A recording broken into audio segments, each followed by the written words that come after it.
మిత్రులకు నమస్కారం. మిత్రులారా, మీకు గుర్తు ఉండే ఉంటుంది, ఎన్నికల షెడ్యూల్ మొదలవ్వడానికి ముందే 3 నెలల ముందే రాహుల్ గాంధీ గారు ఒకసారి అమెరికా వెళ్ళి అక్కడ వైట్ హౌస్లో సుమారు 5 గంటలు చర్చలు జరిపారు. అక్కడ ఆయన చర్చలు జరిపిన వారిలో అతి ముఖ్యుడు డొనాల్డ్ లూ గారు రెజిమ్ చేంజ్లో ఎక్స్పర్ట్. రెజిమ్ చేంజ్ అంటే ఏం లేదండి, ఒక దేశంలో ఏదైనా వాళ్ళకి నచ్చని గవర్నమెంట్ ఉందనుకోండి, దానిని మార్చి వాళ్ళకి నచ్చే గవర్నమెంట్ పెట్టుకోవడం, అధికార మార్పిడి చేయడంలో ఆయన చాలా స్పెషలిస్టు. రీసెంట్ కాలంలో పాకిస్తాన్లో ఇమ్రాన్ ఖాన్ గారిని ఎక్కడో తంతే ఆయన ఎక్కడో పడ్డాడు కదా, అది ఈయన చలవే. గుర్తుంచుకోండి, ఈయన జార్జ్ సోరోస్ లాగా ఫ్రీలాన్స్ కాదు, ఈయన అమెరికన్ గవర్నమెంట్లో ఒక అధికారి. ఈయన ఏదైనా దేశపు ఎన్నికలలో ఏలు పెడితే గనక అది డైరెక్ట్గా అమెరికా ఏలు పెట్టినట్టే. ఈయన ఈ మధ్యనే మన భారత్కు వచ్చారు. ఆయన ఏ రోజు వచ్చారో, ఆయన వచ్చిన రోజు ఏం జరిగిందో మీకు ఏమన్నా ఐడియా ఉందా? ఇంకా గుర్తు రాలేదా? నేను గుర్తు చేస్తాను చూడండి. మొన్న ఆ మధ్యన మన ఎన్నికలు జరుగుతున్న తరుణంలో ఈయన భారతదేశం వచ్చారు. ఆయన వచ్చిన రోజునే కేజ్రీవాల్ గారికి బెయిల్ లభించింది. ఆ సమయంలో నాలాంటి నోటుత్రంగాళ్ళు కొందరు ఒక అనుమానం కూడా వ్యక్తం చేశారు. ఈ రెజిమ్ చేంజ్ ఎక్స్పర్ట్ ఇండియాకు వచ్చిన రోజునే కేజ్రీవాల్ గారికి బెయిల్ వచ్చింది అంటే అందులో ఆయన ఇన్వాల్వ్మెంట్ ఏమన్నా ఉండొచ్చా అని. అఫ్కోర్స్ కేజ్రీవాల్ గారి బెయిల్ విషయంలో ఆయన ఇన్వాల్వ్మెంట్ ఉన్నా లేకపోయినా, ఒక దేశంలో ఎన్నికలు జరుగుతున్నప్పుడు ప్రభుత్వాలను మార్చడంలో ఎక్స్పర్ట్ అయిన ఒక వ్యక్తి ఆ దేశానికి వచ్చాడు అంటే ఎందుకు వస్తాడండి? అక్కడ ఏదో 2 హిందీ సినిమాలు చూసి వైష్ణోదేవి గుళ్ళో దర్శనం చేసి వెళ్ళిపోవడానికా? కాదు కదా, ఉన్న ప్రభుత్వాన్ని మార్చడానికే, అంటే మోడీని పడగొట్టడానికి వైట్ హౌస్ ఒక అధికారిని పంపింది అంటే మోడీ వల్ల అమెరికాకు ఎక్కడో ముళ్ళు గుచ్చుకున్నట్టే. ఎన్నో అర్ధసత్యాలు, అసత్య ప్రచారాలు, అన్ని విధాల దొరికిన పద్ధతులు, అన్ని పద్ధతుల్లోనూ ప్రచారం చేశారు. ఆఖరికి మోడీ గారి ప్రభావాన్ని కొంత తగ్గించగలిగారు. వాళ్ళు ఎంత తగ్గించగలిగినా చావు తప్పి కన్ను లొట్టబోయి అయినా సరే మోడీ గారు అక్కడ కూర్చున్నారు. ఇన్ని డబ్బులు ఖర్చు పెట్టి, ఇంత కష్టపడి మోడీ గారిని ఆ కుర్చీ మించి దింపలేకపోయాము అని అమెరికా, చైనా, పాకిస్తాన్, ఇంకా రకరకాల మనుషులు మోడీ గారి పదవీ స్వీకార సమయం నుంచి ప్రతిరోజు ఎక్కడో ఒక దగ్గర విధ్వంసాలు సృష్టిస్తూనే ఉన్నారు. పాపం అమెరికా ఆధిపత్యాన్ని మోడీ గారు చాలా దారుణంగా అంతర్జాతీయ స్థాయిలో ప్రశ్నిస్తున్నారు. అది రష్యా నుంచి పెట్రోల్ కొనడం కావచ్చు, లేదా అమెరికా ఆయుధ మాఫియా, అట్లాగే మెడికల్ మాఫియాలకు జల్ల కొట్టడం. అందుకని ఆయన్ని పదవుల నుంచి దించడానికి ఎంతో ప్రయత్నించారు, విఫలమయ్యారు. అమెరికా గుండెల్లో రాయి పెట్టుకుని బతుకుతుంది, మోడీ వల్ల ఏం నష్టం వస్తుంది అని. అమెరికా భయపడ్డట్టుగానే మోడీ గారు ప్రమాణ స్వీకారం చేసిన వెంటనే వైట్ హౌస్ భయపడుతున్నట్టుగానే వారికి ప్రమాద గంటికలు ప్రపంచవ్యాప్తంగా మోగడం మొదలయ్యాయి. కరెక్టుగా 50 సంవత్సరాల క్రితం, అంటే 1974 జూన్ 8న అమెరికా, సౌదీ అరేబియా ఒక అగ్రిమెంట్ చేసుకున్నాయి. ఆ అగ్రిమెంట్ ఏమిటి అంటే, సౌదీ అరేబియా తన పెట్రోల్ను ఓన్లీ డాలర్స్లోనే అమ్మాలి. దానికి గాను మిలిటరీ పరమైన రక్షణను అమెరికా సౌదీ అరేబియాకు కల్పిస్తుంది. ఆ అగ్రిమెంట్ 80 ఏళ్లకు చేసుకున్నారు. పీరియాడికల్గా దాన్ని రెన్యూ చేసుకుంటూ ఉండాలి. అది మొన్న 9వ తారీఖున, జూన్ 9న ఆ అగ్రిమెంట్ రెన్యువల్ చేసుకోవాల్సి ఉండగా సౌదీ అరేబియా అనేసింది. ఇప్పటి నుంచి సౌదీ అరేబియా పెట్రోల్ను రూపాయల్లో కానీ, రూబుల్స్లో కానీ, పెసోల్లో కానీ దాని ఇష్టం, దానికి నచ్చిన కరెన్సీలో అమ్ముకోవచ్చు. మోడీ ప్రమాణ స్వీకారం చేసిన వెంటనే అమెరికాకు తగిలిన మొట్టమొదటి అతి పెద్ద దెబ్బ ఈ విషయం. అది ఎలాగా అని మీకు చెప్పడానికి ముందు ఒక 2 సంఘటనలను మీ ముందుకు తేవాలి. ఈ చైనా ఉంది కదా, చైనా మహా తెలివైనది. చైనా ఒక్కసారిగా $53.3 బిలియన్ విలువైన అమెరికన్ ట్రెజరీ మరియు ఏజెన్సీ డెప్ట్ బాండ్లను అమ్మేసింది. చరిత్రలో ఇంత పెద్ద మొత్తంలో చైనా అమెరికన్ డెప్ట్ బాండ్స్ను అమ్మేయడం అన్నదే ఇదే ఫస్ట్ టైం. ఇప్పుడు 3వ విషయానికి వెళ్దాం.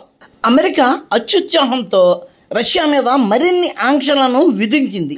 రష్యా ఏమైనా నోరు మూసుకొని కూర్చుంటుందా? రష్యా తన అన్ని స్టాక్ ఎక్స్చేంజ్లో కూడా యుఎస్ డాలర్, అలాగే యూరో అండ్ హాంకాంగ్ డాలర్స్ని అన్ని స్టాక్ ఎక్స్చేంజ్ల్లో కూడా ట్రేడింగ్లో నిలిపేసింది. చైనా ఒక్కసారిగా అంత పెద్ద మొత్తంలో డాలర్లను మార్కెట్లోకి వదిలేయడంతో డాలర్ డిమాండ్ సప్లై రేషియోలో గ్యాప్ తగ్గి డాలర్ విలువ కొద్దిగా తగ్గుతుంది. అదే సమయంలో రష్యన్ స్టాక్ మార్కెట్లలో డాలర్ ట్రేడింగ్ సస్పెన్షన్లోకి వెళ్ళడం వలన డాలర్ డిమాండ్ మరింత తగ్గుతుంది. తద్వారా డాలర్ రేట్లో మరింత తగ్గుదల ఏర్పడే అవకాశం ఉంది. ఇప్పుడు సౌదీ అరేబియా తీసుకున్న చర్య వల్ల డాలర్ మీద ఎటువంటి పరిస్థితులు ఏర్పడతాయి అన్నది చర్చించుకుందాం. 1974లో ఏర్పరచుకున్న పెట్రో డాలర్ ఒప్పందం వలన పెట్రోల్ ఉత్పత్తి దేశాలన్నీ కూడా పెట్రోల్ను డాలర్లలోనే అమ్ముతాయి. పెట్రోల్ కొనుగోలు చేయవలసిన దేశాలన్నీ కూడా పెట్రోల్ను డాలర్లలోనే కొనాలి. కాబట్టి డాలర్కు కరెన్సీ మార్కెట్లో విలువ చాలా ఎక్కువ. ఎప్పుడైతే సౌదీ అరేబియా ఆ అగ్రిమెంట్ నుంచి బయటకు వచ్చిందో అప్పుడు మిగిలిన పెట్రోల్ అమ్మే దేశాలు కూడా ఆ బాటలోకే వచ్చే అవకాశం ఉంది. వాళ్ళు వచ్చినా రాకపోయినా సౌదీ అరేబియా అట్లా అమ్మడం వలన ఆ డాలర్ డిమాండ్ తగ్గే అవకాశం ఉంది. రెండో పాయింట్ జియో పొలిటికల్ ఇష్యూ.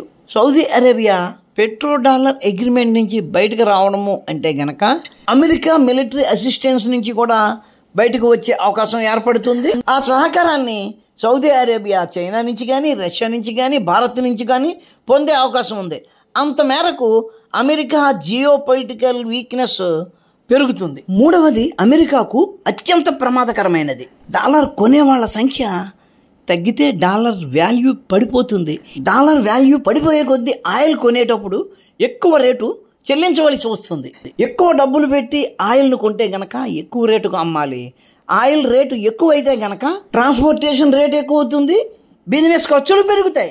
అది ఎకనామిక్ గ్రోత్ తగ్గేలా చేస్తుంది. నాలుగవది ఫైనాన్షియల్ ఇంపాక్ట్. ఎప్పుడైతే డాలర్ రేటు తగ్గుతుందో డాలర్ డిమాండ్ తగ్గుతుంది. ఎప్పుడైతే డాలర్ డిమాండ్ తగ్గిందో అమెరికా ప్రభుత్వ బాండ్ల డిమాండ్ తగ్గుతుంది. ఈ అమెరికా ప్రభుత్వ బాండ్లు గ్లోబల్ ఫైనాన్షియల్ సిస్టంలో అతి ముఖ్యమైనవి. అంటే అక్కడ కూడా అమెరికా ఆధిపత్యానికి గండి పడుతుంది. ఐదవది గ్లోబల్ పవర్ డైనమిక్స్లో మార్పు. అమెరికా యొక్క జియో పొలిటికల్ పవర్కు అట్లాగే ఆర్థిక శక్తికి మూలాధారమైంది పెట్రో డాలర్ అగ్రిమెంట్. ఈ పెట్రో డాలర్ అగ్రిమెంట్ ముగింపుతో అనేక దేశాలకు డాలర్ కొనుగోలు అవసరం తగ్గిపోతుంది. పలు దేశాలు ఆయా దేశాల కరెన్సీలు బలపడతాయి. దాంతో ప్రపంచ దేశాలలో రాజకీయ ఆధిపత్యపు శక్తులలో మార్పులు ఏర్పడతాయి. తన దగ్గర అధిక మొత్తంలో చేరుకుంటున్న పెట్రో డాలర్ నిల్వలను అమెరికా తనకు అనుకూలంగా లేని దేశాలలో ప్రభుత్వాలను మార్చడానికి, ఆయా దేశాలలో అశాంతిని నెలకొల్పడానికి, అట్లాగే ప్రపంచవ్యాప్తంగా టెర్రరిజాన్ని వ్యాప్తి చేయడానికి ఉపయోగిస్తుంది. ఇప్పుడు తన దగ్గర అటువంటి నిల్వలు తగ్గడంతో అటువంటి పనుల్లో తన చేతిని పెట్టే పరిస్థితులు వెనక్కి వస్తున్నాయి. ఆరవ అంశం ఇతర కరెన్సీలకు అవకాశం కలుగుతుంది.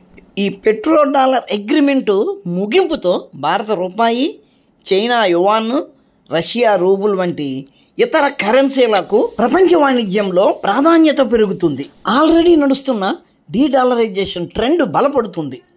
మొత్తానికి చూసుకుంటే సౌదీ అరేబియా ఈ పెట్రో డాలర్ అగ్రిమెంట్లోంచి బయటకు రావడం వలన చాలా దేశాలు ఆయిల్ కొనడం కోసం డాలర్లను కొనవలసిన పరిస్థితి నుంచి బయటపడతాయి.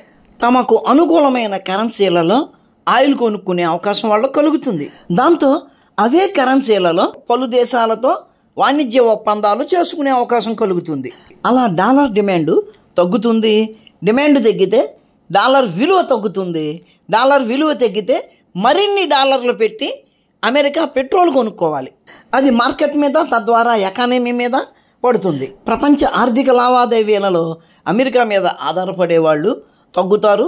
తద్వారా అమెరికా ప్రాధాన్యత తగ్గుతుంది. తద్వారా జియో పొలిటికల్ పవర్ సెంటర్స్లో కూడా మార్పులు ఏర్పడతాయి. పెట్రో డాలర్ నిల్వలు తగ్గడంతో అమెరికా పలు దేశాలలో ప్రభుత్వాలను మార్చడం, అందుకు గాను టెర్రరిజాన్ని ప్రోత్సహించడం వంటి విషయాలు తగ్గుతాయి.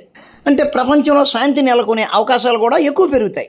సౌదీ అరేబియా ఇటువంటి నిర్ణయాన్ని మోడీ గారి విజయం తర్వాతే ఎందుకు తీసుకుంది అంటే, మోడీ గారు గత 10 ఏళ్లలో నెమ్మదిగా అమెరికా ఆధిపత్యాన్ని ప్రశ్నించడం మొదలుపెట్టారు వివిధ రంగాల్లో. ఆయన మూడవసారి గెలిస్తే గనక ఆ విషయంలో మరింత బలంగా ఉంటారు అని ప్రపంచంలోని అనేక దేశాలు నమ్ముతున్నాయి. ఆయన గెలిచిన తర్వాత దాన్ని లెక్కలోకి తీసుకుని సౌదీ అరేబియా ఇటువంటి నిర్ణయం తీసుకొని ఉండవచ్చు. మోడీ గారి వల్ల అమెరికాకు ఇటువంటి ప్రమాదం ఉంది అన్న విషయాన్ని గ్రహించే అమెరికా రాహుల్ గాంధీ గారిని ప్రోత్సహిస్తుంది.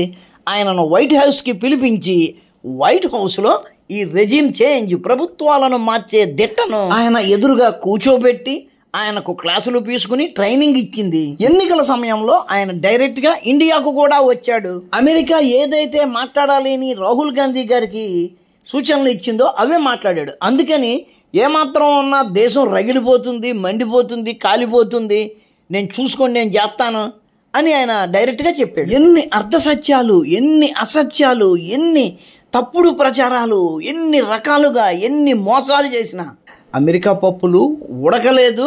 ఇండియా చెప్పుతో కొట్టింది ఆ రెజిమ్ చేంజ్ వ్యవస్థను. మోడీ గారిని ఓడించడంలో దారుణంగా విఫలమైన అమెరికా కడుపు మంటతో ఉంది. ఇక్కడి నుంచి సీరియల్ టెర్రరిస్టు దాడులు భారత్లో జరిగే అవకాశం మొండుగా ఉంది. కాబట్టి మిత్రులారా, మనం చాలా అప్రమత్తంగా ఉండాలి. ఇంకొక 5 నుంచి 8 సంవత్సరాల లోపు భారత్ అత్యంత ప్రభావవంతమైన దేశంగా నిలబడుతుంది. ఉంటాను. నమస్కారం. మతోన్మాదంపై రామబాణం.